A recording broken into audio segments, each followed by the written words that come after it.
Advance করতে হয়। 2024 সালের গণঅভ্যুত্থানের পর বাংলাদেশে নতুন এক রাজনৈতিক অধ্যায় শুরু হয়। অন্তর্বর্তী সরকার ও ঐক্যমত্য কমিশনের তত্ত্বাবধানে গণতান্ত্রিক পুনর্গঠনের অঙ্গীকার করা হয়েছিল।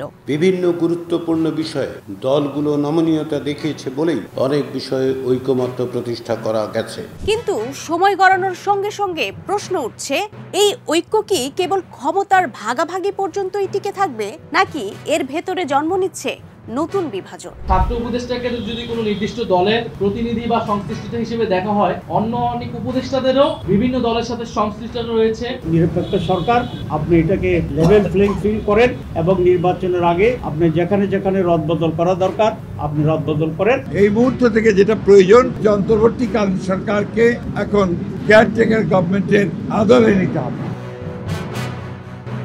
ঐক্যমত কমিশন মোট 125টির মতো বৈঠক করেছে।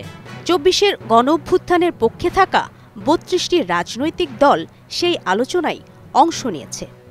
শেষের দিকের বৈঠকগুলোতে দেখা গেছে মূল ইস্যুতে মতানৈক্য, বিশেষ করে গণভোটের সময়, প্রশাসনিক কাঠামো এবং আন্তর্জাতিক পর্যবেক্ষকদের ভূমিকা নিয়ে। কিছু কিছু ব্যাখ্যা বিশ্লেষণের প্রয়োজন আছে, সেগুলি নিয়ে আমরা দ্বিতীয় পর্যায়ের আলোচনাটা শুরু করতে পারবো। আশা করছি যে নির্ধারিত সময় আছে তার মধ্যেই আমরা যেন আমাদের দায়িত্ব পালন করতে পারি। বিশ্লেষকরা বলছেন, গণঅভ্যুত্থানের ঐক্য এখন এক কঠিন পরীক্ষার মুখে।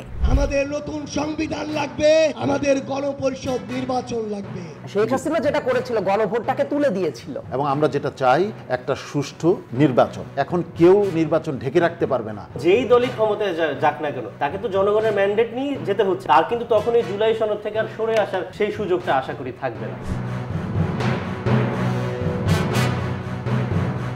নির্বাচন না যাওয়ার পেছনে আছে নানা স্তরের স্বার্থ রাজনীতি। একদল বিশ্বাস করে নির্বাচনের আগে ক্ষমতার কেন্দ্র দখল মানেই প্রশাসনিক নিয়ন্ত্রণ। আরেক দল আশঙ্কা করছে দ্রুত ভোট মানেই আভ্যন্তরীণ ভাঙন ও হেরে যাওয়ার ঝুঁকি। কেউ কেউ আবার বলছেন পরাশক্তির অদৃশ্য প্রভাব এখানে উপেক্ষা করা যাবে না। বিশেষত দক্ষিণ এশিয়ার কৌশলগত মানচিত্রে বাংলাদেশের অবস্থান নিয়ে প্রতিযোগিতা তীব্র হচ্ছে। ফ্যাসিস্ট তারা করছেন, তারা আজকে জোর করে গায়ে টেনে একটা মব ভায়োলেন্স তৈরি করতে যাচ্ছেন। পিআর দিতেই হবে। বিএনপি ভিতরে ভিতরে আবার ফ্যাসিস্ট হওয়ার একটা খায়ের সাথে মনে হচ্ছে ওনারা আবারও স্বৈরাচার হওয়ার একটা চিন্তা ভাবনা মাথায় আসে। জামাত ইসলাম তারা আজকে বিভিন্ন অজুহাত তুলে দেশকে একটা অস্থিতিশীলতার দিকে নিয়ে যাওয়ার চেষ্টা করছে। আমরা এর তীব্র বিরোধিতা করছি।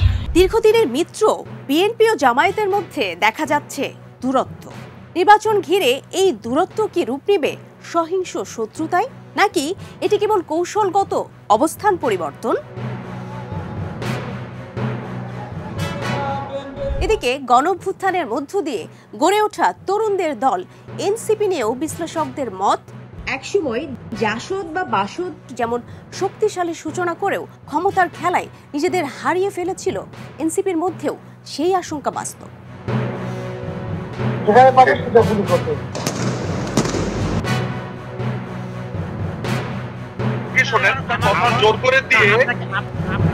পালিয়ে যায় মোটরসাইকেলে আসা দুই ব্যক্তি। 4 ঘন্টারও কম সময়ের মধ্যে একই কায়দায় ককটেল নিক্ষেপ করা হয় বা আগুন দেওয়ার ঘটনা ঘটেছে।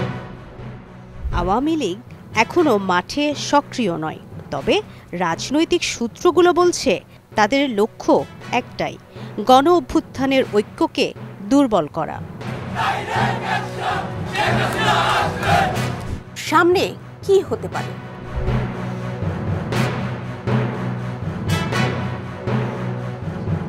সবকিছু মিলিয়ে প্রশ্ন একটাই, বাংলাদেশ কি তার গণতান্ত্রিক পুনর্জন্মের পথে অটল থাকবে, নাকি আবারও অচল অবস্থায় ফিরে যাবে? শেষ উত্তরটা লুকিয়ে আছে আমাদের রাজনীতির ভেতরেই। রাজনীতি এখন প্রশ্নে প্রশ্নে ঘুরছে। উত্তর খুঁজে পেতে হলে দেখতে হবে মাঠের রাজনীতি আর ক্ষমতার অন্দরমহল, কারণ সেখানেই লেখা আছে আগামীর বাংলাদেশ।